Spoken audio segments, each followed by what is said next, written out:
Well, thank you, Eric. Thanks for coming on the podcast. Yeah, man. Super stoked to be here. Yeah. Just to give everybody an introduction, Eric and I used to work together, and we have both broken free of the chains, the corporate chains. And he is also you're the founder, one of the founders? Yeah, the founder. The founder of OST or OSTbloc Corporation, and also is starting up a blog called Unjaded. And is working on a skateboard company called Data. So, yeah, you got a lot of different titles here, and I do want you to break some of those down. Yeah, and absolutely. then we can kind of get into how you got there. But what's OSTbloc?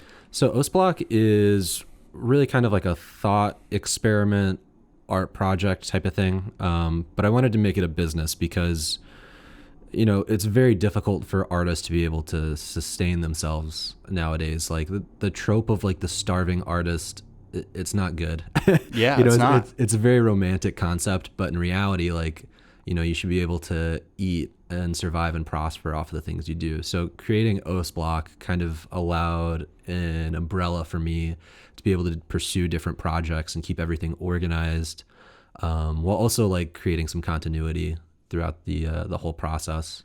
And it's cool. Like I have my own projects like Unjaded and Data, but it also allows other artists that I work with kind of space if they want to come in to be able to like use some of the resources I've begun to acquire and develop to make their own things. So it kind of acts in, that corporation umbrella sense where like it helps the financial aspects of things, but it also can kind of be like an incubation, or like a creative consultancy sort of space too for other artists and people trying to, not be starving artists.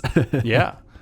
So you said you have kind of like a funny reason for the name. So yeah. So where did the name come from? OSTbloc, like toast block. So ost like toast. That's kind of the way to remember, because a lot of people want to say ost, like cost or. When I see it, I just think ODST, like Halo.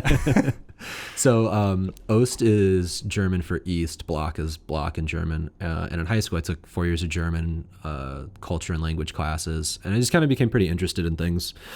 And then there was 2 documentaries I watched in German about skateboarders in East Germany and artists in East Berlin during the communist occupation, and kind of the mentality that they had to like live out their dreams and do the things they want to do in spite of the amount of roadblocks, no pun intended, put in front of them, because of the political system and the economic system. And, I forget the name of the documentary, but in part of it, like they're using trash bags and garbage to like make fashion, to make clothes, like more like conceptual things, not like t-shirts or hoodies or anything like that. Sure. But the dedication to the craft and the passion that they had for their art was just so profound that I wanted to kind of make it like an homage to these people who were oppressed politically, but still found a way to get out their dreams and live creatively and do the things they wanted to do.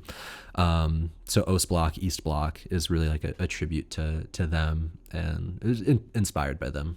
That's awesome. I was not expecting that to be the origin of it, but I appreciate it. Yeah, it's a little quirky, but I think like, being able to like explain it a little, it's a little long-winded, but like when people hear it, they're like, oh, that makes sense. It's kind of cool. Yeah.